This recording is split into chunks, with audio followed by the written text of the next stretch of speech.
बिस्मिल्लाहिर्रहमानिर्रहीम। अस्सलाम वालेकुम नाज़रीन, आप यूट्यूब चैनल देख रहे हैं। मैं इमरान खान हूं। जिसको घुमसान की लड़ाई कहते हैं वो अब शुरू हो गई है। डोनाल्ड ट्रंप ने एक ऐसा हुक्मनामा दिया है जिसके बाद सूरत हाल मशरिक़ वस्ता की बहुत ज़्यादा ख़राब हो जाएगी, क्योंकि ईरान ने पहले बताया था कि जो हमारे साथ किया जाएगा वही पूरे खित्ते में होगा।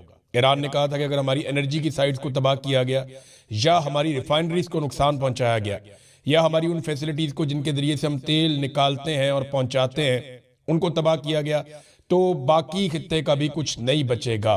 अब ये ईरान ने पहले कह दिया था। अब इस वक्त जो खबर आ रही है वो बड़ी खौफनाक है। डोनाल्ड ट्रंप का पहले अनाउंसमेंट मैं आपको पढ़ के सुना देता हूं। ट्रंप ने कहा कि कुछ देर पहले मेरी हदायत पर अमेरिका की सेंट्रल कमांड ने मशरिक़ वस्ता की तारीखी ताकतवर तरीन बमबारी की कार्रवाइयों में से एक को अंजाम दिया है। यानी सादा बात यह है कि डोनाल्ड ट्रंप ने कहा कि मिडल ईस्ट की तारीख में कभी इतनी खौफनाक बमबारी नहीं हुई जितनी खौफनाक बमबारी अभी मेरे हुक्म पे अमरीकी फौज ने की है। ईरान का एक जजीरा जो है वो ताज कहलाता है, यानी ये बड़ा खास जजीरा है ईरान का। मैं इसके बारे में आपको थोड़ा सा बताता हूँ। जजीरा खर्क इसका नाम है, और ये आबनाए हुर्मुज़ से तकरीबन कोई 300 मील के फासले पर है।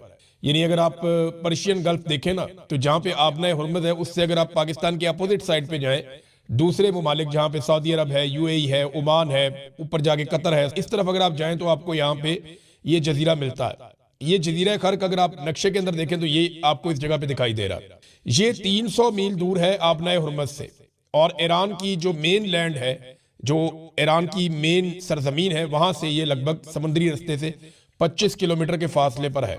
और ये जजीरा तो छोटा सा है, 20 मुरब्बा किलोमीटर इसका जो टोटल रकबा है, यानी इतना बड़ा जजीरा नहीं है, लेकिन ये ईरान के लिए बहुत इंपॉर्टेंट है। मुख्तलिफ आलमी रिपोर्टों के मुताबिक ईरान की ये वो फैसिलिटी है जहां से वो पूरी दुनिया को पेट्रोल भिजवाता है। जब भी वो पेट्रोल एक्सपोर्ट करते हैं, जहां भी जाता है उनके शिप यहां से जाते हैं, वो यहीं से फैसिलिटेट करते हैं। और कुछ अंदाजों के मुताबिक ईरान का 80 से 90% तक पेट्रोल, कुछ रिपोर्टें कहती हैं कि 80% और कुछ कहती हैं कि 90%, वो यहां से जाता है। तो ईरान की जो आमदन है उसका ज्यादा इन्हिसार भी पेट्रोल के ऊपर है। और अगर यहां पे चोट लगाई है अमेरिका ने, तो वो रिस्क ले लिया है, जिसके बाद एक बड़ी खौफनाक सूरत हाल पैदा हो सकती है। ये अमेरिका के B-2 बॉम्बर्स हैं जो रवाना हुए थे। इनके 2 मिशन बताए गए थे, और डोनाल्ड ट्रंप ने जब अनाउंस किया तो डोनाल्ड ट्रंप ने बताया कि जनाब मैंने ये कर दिया है, लेकिन साथ ही उसने कहा कि मैंने ऑयल के इंफ्रास्ट्रक्चर को अभी तबाह नहीं किया। लेकिन जब रिपोर्ट आएगी तो पता चलेगा इन्होंने कितनी तबाही की है और किस नौयत की तबाही की है। और इन्होंने ये भी कहा डोनाल्ड ट्रंप ने कि मेरे हथियार बड़े शानदार हैं, मेरी फौज बड़ी शानदार है, मैंने बहुत ज्यादा फौज को सपोर्ट किया है, बहुत ज्यादा फौज को मुनज़्ज़म किया है। ईरान के पास ऐसी कोई सलाहियत नहीं है जिससे वो हमसे बच सकें। अब ईरान को वो कह रहे हैं हम इतना तबाह करेंगे कि वो दुनिया को धमका नहीं सकेगा। खासतौर पर मशरिक़ वस्ता की बात कर रहे हैं। देखिए डोनाल्ड ट्रंप ने अपने आप को गुज़िश्ता चंद दिनों में, ये मैं वैसे ही आपको बता रहा हूँ एक इन्फॉर्मेशन, कि डोनाल्ड ट्रंप ने अपने आप को इसराइल से थोड़ा सा अलग किया है गुज़िश्ता चंद दिनों में। पहले डोनाल्ड ट्रंप अपने हर स्टेटमेंट के अंदर इसराइल का तस्करा करता था, अपने हर स्टेटमेंट के अंदर नेतन्याहू की बात करता था, अपनी दोस्ती की बात करता था, अपने दोस्तों की बात करता था, इसराइल के साथ ताल्लुक की बात करता था, इसराइल की हिफाजत की बात करता था। लेकिन अब डोनाल्ड ट्रंप ये बात नहीं कर रहा, बल्कि एक इंटरव्यू में डोनाल्ड ट्रंप ने यहां तक कहा कि इसराइल एक अलग मुल्क है, उसकी अपनी एक अलग पॉलिसी है, और हम एक अलग मुल्क है, हमारी अपनी एक अलग पॉलिसी है। और ये कहने के पीछे जो डोनाल्ड ट्रंप की मजबूरी है वो ये है कि डोनाल्ड ट्रंप पे ये एलिगेशन लग गया अमेरिका में कि ये लड़ाई तो इसराइल की लड़ाई थी, अमेरिका ने इस लड़ाई को किस खुशी में लड़ा है, और अमेरिका अपने फौजियों की कुर्बानियां इस लड़ाई में किस खुशी में दे रहा है। अगर ईरान से खतरा था तो इसराइल को था, अमेरिका को तो नहीं था, तो अमेरिका क्यों ये कुर्बानी दे रहा है। अब अमेरिका जो है वो मशरिक़ वस्ता का नाम लेता है, खलीजी ममालिक का नाम लेता है, आलमी मंडियों का नाम लेता है, आबनाए हुर्मुज़ का नाम लेता है, बल्कि शुरू में वो इसराइल का नाम लेता था, अब वो नहीं लेता। अब ये जो अटैक किया गया है, इसके बाद ईरान का रद्द-ए-अमल बड़ा खौफनाक होगा, क्योंकि देखिए ईरान ने अभी तक जिस जिस रद्द-ए-अमल का कहा उन्होंने वो रद्द-ए-अमल दिया। ईरान ने कहा कि अगर आप हमारी जो जो चीज आप जैसे जैसे तबाह करेंगे, अगर आप हमारा तवानाई का इंफ्रास्ट्रक्चर तबाह कर देंगे और बिजली बंद कर देंगे पूरे ईरान की, तो हम पूरे मशरिक़ वस्ता की बिजली बंद कर देंगे। ये ईरान ने कहा था, धमकी लगाई थी, और उसके बाद अमेरिका ने वो नहीं किया। ईरान ने कहा कि अगर आप हम पे अटैक करेंगे तो हम आपके अमरीकी अड्डों पे अटैक करेंगे, उसने किया। ईरान ने कहा आप हमारे मालियाती इदारों पे अटैक करेंगे, हम आपके करेंगे, उसने वो किया। ईरान ने कहा कि अगर आप ये चीजें करेंगे तो हम आबनाए हुर्मुज़ को बंद कर देंगे, उसने बंद किया। ईरान ने कहा कि अगर आप ईरान के एटमी साइट्स के ऊपर या बाकी जो मिसाइल साइट्स हैं उनके ऊपर अटैक करेंगे और सिविलियंस को निशाना बनाएंगे तो हम इसराइल की ईंट से ईंट बजाएंगे, और उसने ये करके दिखाया। आज के दिन में जो इसराइल से मनाजिर आए हैं वो इससे पहले नहीं आए। बड़ा ही खौफनाक अटैक किया ईरान ने। ये क्लस्टर बम थे और उसके अलावा बैलिस्टिक बम थे। ईरान ने तिल अबीब ऐसा लग रहा था कि हर तरफ बम गिर रहे हैं, जगह जगह आग लगी हुई थी, जगह जगह धमाके हो रहे थे। और अब जो इत्तलात आ रही हैं वो ये है कि वो जो बंकर्स बनाए हुए हैं इसराइल ने, वो भी इन मिसाइलों और बमों से उतने महफूज नहीं है जितने समझे जा रहे थे। और इसराइल के अंदर चंद अहम लोगों के मरने की इत्तलात भी आ रही हैं। अब ये सिचुएशन है, डोनाल्ड ट्रंप ने बड़ा खौफनाक अनाउंसमेंट किया है और बाकायदा वो उसके ऊपर एक पोस्ट करके दुनिया को बता भी दिया कि मैंने ये काम कर दिया। अब इसका रद्द-ए-अमल ईरान की जानिब से क्या आता है? अगर ये रद्द-ए-अमल उसी तरह आया जैसे ईरान ने कहा था, तो याद रखिएगा कि पेट्रोलियम मसनूआत की कीमतें बहुत ऊपर जाएंगी और पूरी दुनिया के लिए एक लंबे अरसे के लिए मुसीबत खड़ी हो जाएगी और ये डोनाल्ड ट्रंप के शौक में हो जाएगी। नादरीन, काफिले आगे की तरफ बढ़ रहे हैं। आज़ाद कश्मीर में मीरपुर के बहुत सारे इलाकों से लोग बहुत बड़ी तादाद में निकले। इनमें नौजवानों की तादाद ज्यादा है। ये मोटरसाइकिलों पे, गाड़ियों पे, बसों पे, वैगनों पे जिसको जो सवारी मिल रही है वो सवारी लेकर निकल रहा है। आज़ाद कश्मीर के झंडे इन नौजवानों ने उठाए हुए हैं और ये अब रावलाकोट की तरफ बढ़ रहे हैं। बहुत देर तक कोशिश की जॉइंट अवामी एक्शन कमेटी ने कि मुज़ाकरात के जरिए से किसी तरह कोई मसला हल हो जाए और कुछ फेस सेविंग जॉइंट अवामी एक्शन कमेटी को भी मिल जाए, मुतालबात भी तस्लीम हो जाए और जो गवर्नमेंट है उसको भी कुछ ना कुछ फेस सेविंग मिल जाए। लेकिन बीच का रास्ता निकल नहीं पाया। फजल रहमान साहब ने बार बार दरखास्त की, उनकी दरखास्त के ऊपर इन्होंने अपना लॉन्ग मार्च कई मरतबा मुलतवी किया, लेकिन अब ये मुकम्मल तौर पे दीवार के साथ लग गए थे। अब कोई और रास्ता बचा नहीं था। जो कल मुज़ाकरात हुए जहां पे डेडलॉक पैदा हो गया, वो चीज़ें मैं अब आपके सामने रखता हूं, क्योंकि अब सोर्सेज ने बताया, जो लोग मुज़ाकरात का हिस्सा थे ना, उनमें कुछ लोगों ने बताया कि हम सालसी कर रहे थे और ये ज्यादती किस नौयत की हुई है और इसकी वजह क्या है। अब जो मुतालबात रख दिए हैं जॉइंट अवामी एक्शन कमेटी ने अपना लॉन्ग मार्च शुरू होने के बाद, वो ज्यादा सख्त है। यानी आज सारा दिन ये काफिले पहुंचेंगे रावलाकोट में और कल ये काफिले रावलाकोट से निकलेंगे और जाएंगे मुजफ्फराबाद की तरफ। ये पहली मरतबा आजाद कश्मीर में एक इलेक्शन होने जा रहा है जिस इलेक्शन को कोई डिस्कस नहीं कर रहा। ऐसा लगता है ये जो इलेक्शन है सिर्फ बिलावल और मरियम नवाज, ये दो लोग खेल रहे हैं आपस में इलेक्शन। कोई ऐसी पॉलिटिकल पार्टी मैदान में नहीं है जिसकी आवाम में इस वक्त जड़ें हो। पीपल्स पार्टी अच्छी पॉलिटिकल पार्टी है, पीएमएलएन भी तगड़ी पॉलिटिकल पार्टी है, लेकिन इस वक्त आजाद कश्मीर के लोगों ने इनको बहुत बुरी तरह रिजेक्ट किया है। इन्हें अपने जलसे करने के लिए भी बंदे पंजाब से लेकर आने पड़ते थे या दूसरे सूबों से लेकर आने पड़ते थे। बड़ी मुश्किलों से इन्होंने अपनी कैंपेन खड़ी करके दिखाई है और ये कुछ भी नहीं कर पाए। कोई माहौल बना ही नहीं इलेक्शन का आजाद कश्मीर में। मुझे नहीं लगता कि लोग निकलकर बड़े पैमाने पे वोट देंगे।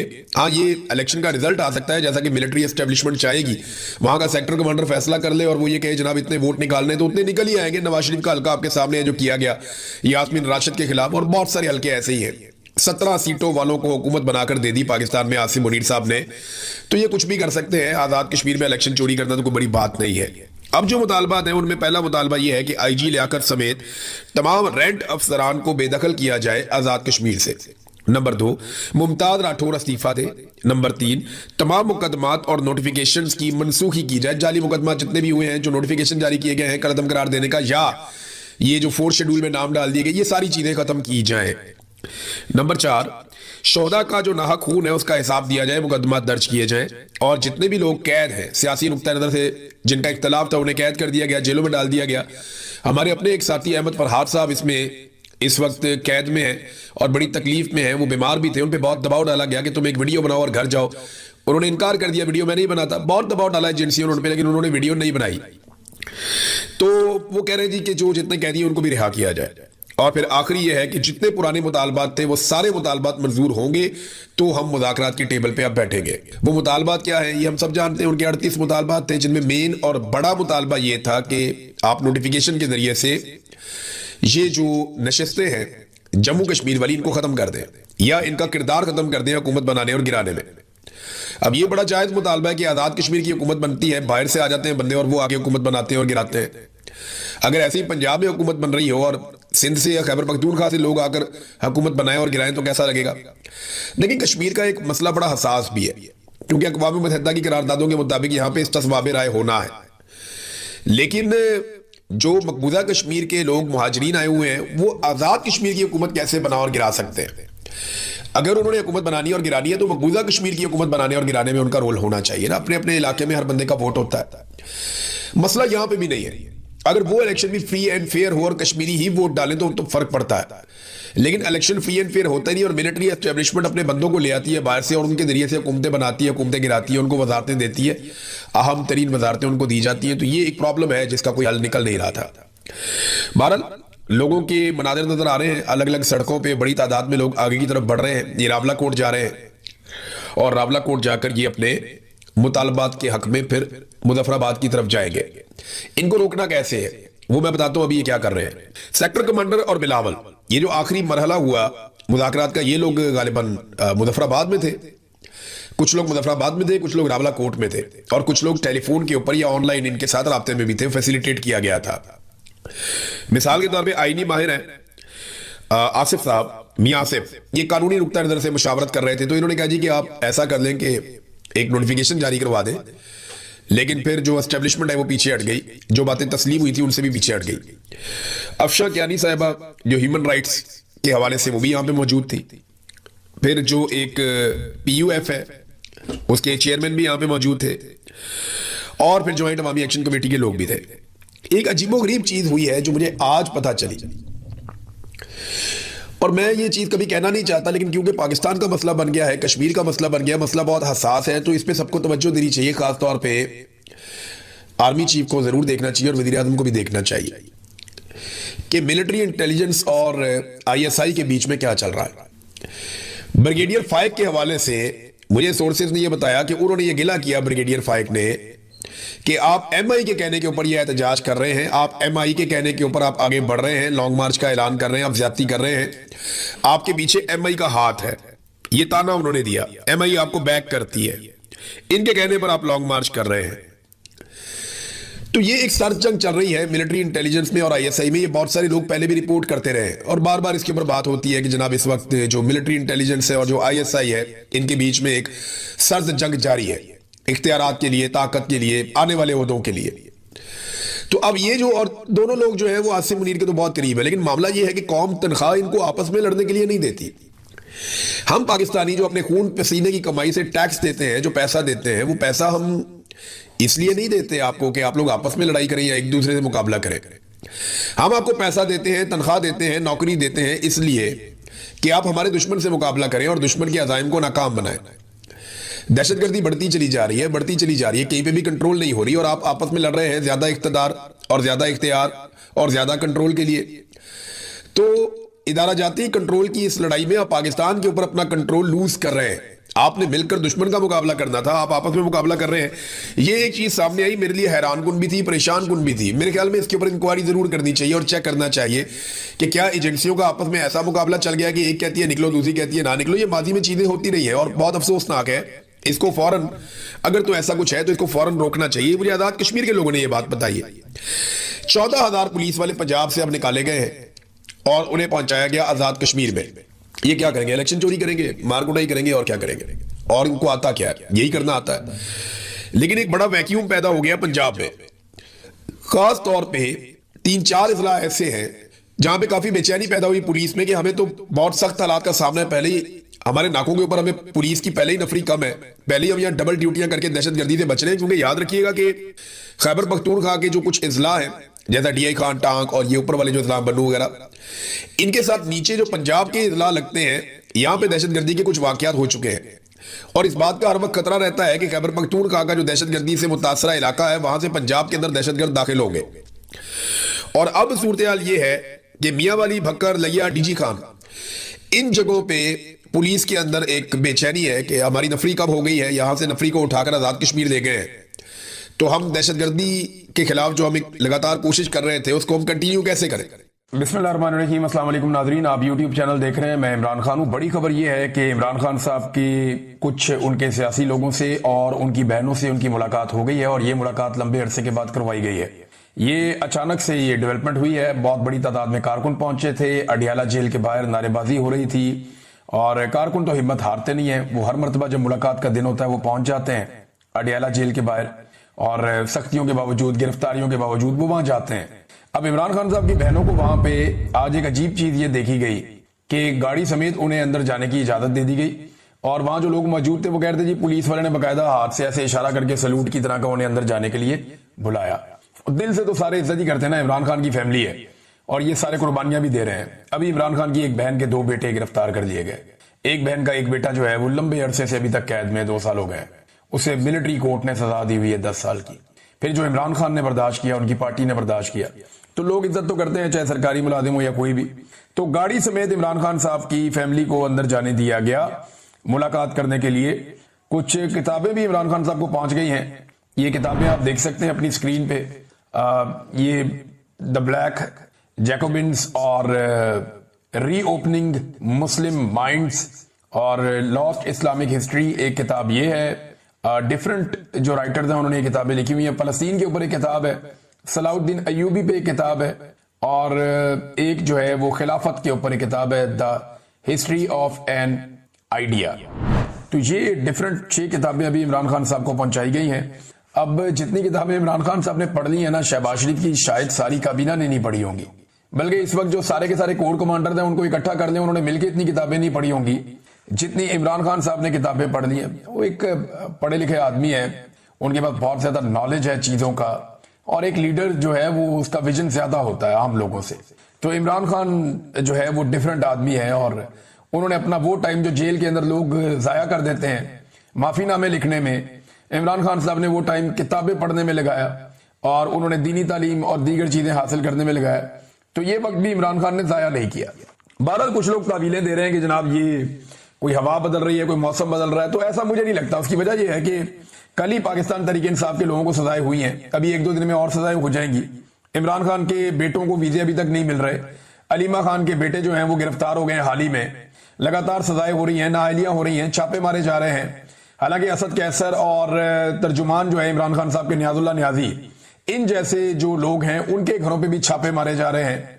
जिमनी इलेक्शन में प्री पोल रिगिंग इस वक्त जारी है, और खैबर पख्तूनख्वा में ऑपरेशन भी हो रहा है, ड्रोन हमले भी हो रहे हैं, सारी चीजें हो रही हैं। तो कोई भी अगर कोई नई तावील निकालेगा कि जनाब सिस्टम को इमरान खान को गुंजाइश दे रहा, तो ऐसा नहीं है।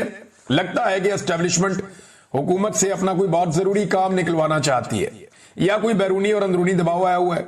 अगर तो एस्टेब्लिशमेंट हुकूमत से कोई काम निकलवाना चाहती है तो वो आगे चल के बताता हूं कि काम इन्हें क्या पड़ा हुआ है हुकूमत से, वो आपको मैं बताता हूं। लेकिन पहले जरा सुन लें कि इमरान खान साहब ने क्या कहा जेल के अंदर से। सलमान अकरम राजा साहब जो मिले तो उन्होंने कहा जी इमरान खान साहब से आज 3 माह के बाद एक मुलाकात हुई है। उन्होंने कहा माशाल्लाह वो हशाश बशाश है, उनका एक फौलादी आजम है इमरान खान साहब का। ताहम बुशरा बीबी को पहुंचाई गई तकलीफ के हवाले से इमरान खान साहब इंतहाई इस्तराब में थे, मुस्तरब थे, परेशान थे। बुशरा बीबी ने बताया कि उनकी यानी हबस जो है वो बहुत शदीद है, और साथ ही उन्होंने ये बताया सलमान अकरम राजा साहब ने कि मैंने अपना इस्तीफा इमरान खान साहब को पेश किया तो इमरान खान साहब ने मेरा इस्तीफा मंजूर नहीं किया। साथ ही एक चीज और है कि महमूद खान अचकजई साहब ही अपोजिशन लीडर होंगे, इमरान खान साहब ने यह भी तय कर लिया। अब जिमनी इलेक्शन के हवाले से इमरान खान साहब की फैमिली ने कुछ चीजें बताई। अब इमरान खान की फैमिली ने जो कुछ बताया अभी तफसीलात सारी की सारी इमरान खान साहब के ट्विटर से एक तफसीली पोस्ट आएगी, उसमें आपको मिल जाएंगी, वो मैं नेक्स्ट वीलॉग में आपको बताऊंगा कि इमरान खान ने क्या क्या कहा। लेकिन जो उनकी फैमिली ने बातें बताई वो टुकड़ों में मौजूद है, मैं आपको बता देता हूं कि उनकी फैमिली ने क्या कहा। अलीमा खानम साहिबा ने बताया, एक तो देखें उनके चेहरे पे खुशी थी, वो लंबे अरसे के बाद अपने भाई को मिली है। हालांकि उनके 2 बेटे इस वक्त रिमांड के ऊपर पुलिस को दिए गए हैं अदालत की जानिब से, और जिस तरह उन्हें गैर कानूनी तरीके से अगवा किया गया, गिरफ्तार किया गया, वो भी सबके सामने है। अब अलीमा खानम साहिबा को अपने भाई से मुलाकात हुई तो उनके चेहरे पे एक रौनक थी और एक परेशानी भी साथ है, बेटे भी हुआ हो गए, गिरफ्तार हो गए, तो यहां तो इंसाफ मिलता नहीं पाकिस्तान में। अच्छा, उन्होंने जो गुफ्तगू की वो ये कहती है जिमनी इलेक्शन के हवाले से इमरान खान साहब ने अपनी राय दी है कि हमें इस इलेक्शन को लेजिटिमाइज नहीं करना चाहिए, यानी इस इलेक्शन को कानूनी हैसियत नहीं देनी चाहिए, इखलाकी और कानूनी हैसियत नहीं देनी चाहिए। अब इमरान खान ने हुक्म दिया है कि आज शाम को सियासी कमेटी बैठ के मेरी राय को सामने रखें और फिर किसी नतीजे पे पहुंचे, और अगर वो किसी नतीजे पे पहुंचे और कोई उनके पास तजावीज हैं तो वो लेकर कल मेरे पास आए, फिर हम फैसला करेंगे कि इलेक्शन लड़ना है या नहीं लड़ना। ये अलीमा खानम साहिबा ने कहा इलेक्शन जिमनी लड़ने के हवाले से। वो ये कहते हैं कि इमरान खान साहब की दूसरी बहन भी बता रही थी कि भी एक इलेक्शन पहले हो गया, पाकिस्तान तहरीक इंसाफ कामयाब हो गई, अब जिस तरह नाअहल किया जा रहा है हम तो इस पूरे सिस्टम को अप्रूवल दे देंगे अपनी, हम इस पूरे सिस्टम के सामने सर झुका लेंगे। अगर हम ये मान लेंगे ठीक है इलेक्शन दोबारा करवा रहे हैं, हम दोबारा बंदा खड़ा कर देंगे, तो ये तो इस हुकूमत को इनकी बात को जवाब देने के मुतरादिफ है। लिहाजा ये इलेक्शन नहीं लड़ना चाहिए, इमरान खान साहब की ये राय है। पार्टी के लोग कहते हैं जी कोई भी पॉलिटिकल एक्टिविटी आए उसके अंदर हिस्सा इसलिए लेना चाहिए कि जो अवाम है वो पाकिस्तान तहरीक इंसाफ के साथ जुड़ी रहती है और वो अपने मौक़िफ़ के साथ उन्हें बार बार मौका मिलता है बाहर निकल के अपनी एक्टिविटी करने का। तो ये एक पॉलिटिकल एक्टिविटी के तौर पे इसे ले लें, लेकिन मैं ये जानता हूं और इमरान खान भी शायद जानते हैं कि ये सारी सीटें पीएमएलएन जीत जाएगी। वजह यह है कि मिलिट्री एस्टेब्लिशमेंट और इलेक्शन कमीशन उन्हें सपोर्ट करेगा, वोटों की गिनती जो है उन्होंने ही करनी है।